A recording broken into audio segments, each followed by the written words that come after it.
have to tell a story, and tell a story we will. But first, I'd like to welcome you to our garden in Believerville. Our garden is filled with flowers, known for their beauty and for having fun. And you can often see them swaying back and forth in the breeze and the light of the afternoon sun. Earl, sway in the breeze. Very good. Butterflies come to our garden, and they usually come in a flock. While our garden is so special, it even has its own pet rock.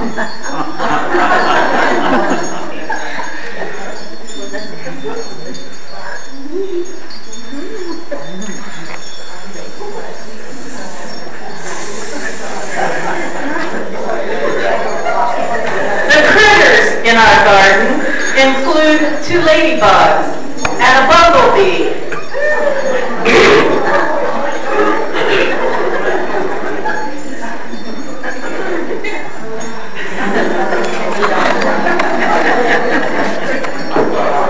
Two bunnies have popped by today to visit, for they've heard there's something exciting to see.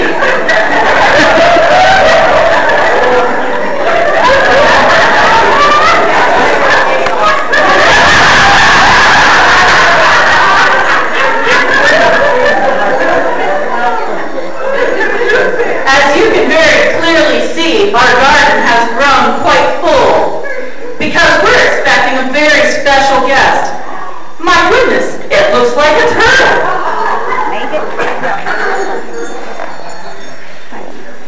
On a faraway island of Salamasan, Yertle the turtle was king of the pond.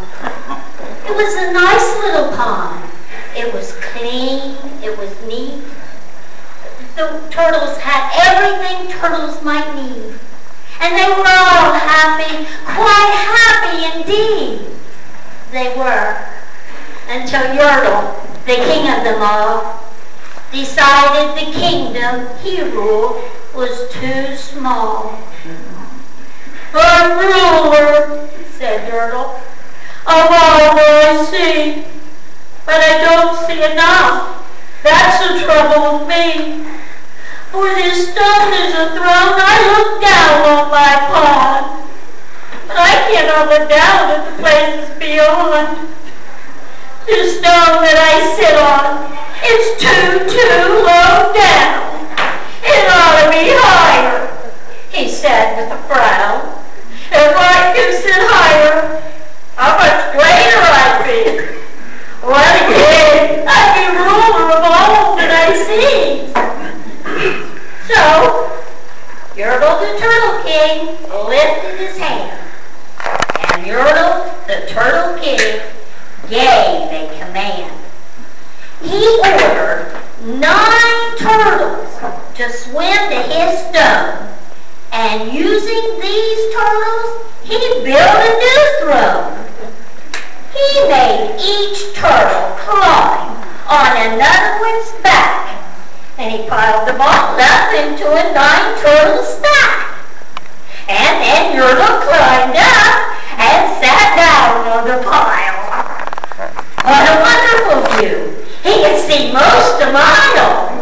"Oh, my!" shouted Yertle. "Oh, the things I now rule! I'm king of a cow, and I'm king of a mule, and I'm king of a house, and a bush, and a cat. But that isn't all. I'll be better than that. I'll build my friend higher," his royal voice thundered. "I'm a 4 turtles. I will out 200. Turtles, more turtles," he bellowed afraid.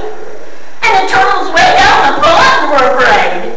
They trembled, they shook, but they came, they obeyed. From all over the pond they came swimming by dozens. Whole families of turtles, with uncles and cousins, and all of them stepped on the plain little turtle named Matt. "Your Majesty, please, I'm feeling great pain. We turtles have rights." "Hush up your mouth," growled the mighty King Yertle. "You've no right to talk to the world's highest turtle. I rule from the clouds, over land, over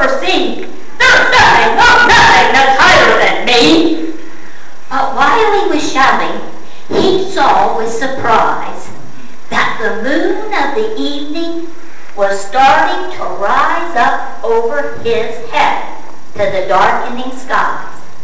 "Hey," said Turtle, "what is that thing that dares to go higher than Yertle the king?" "Well, I shall not allow it. I'll go higher still. I'll kill my throne by your right hand, and I will. I'll call some more turtles. I'll stack them to heaven. I need about 2,607.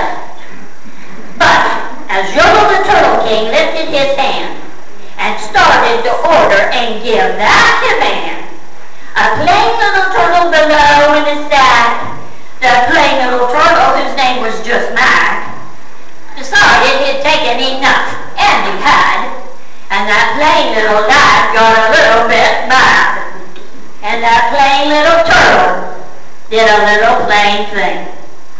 He burped. His burp shook the throne of the king. And Yertle the turtle, the king of the trees, the king of the birds, the king of the bees, the king of the butterflies, king of the air, fell off his high throne and fell plump in the pond.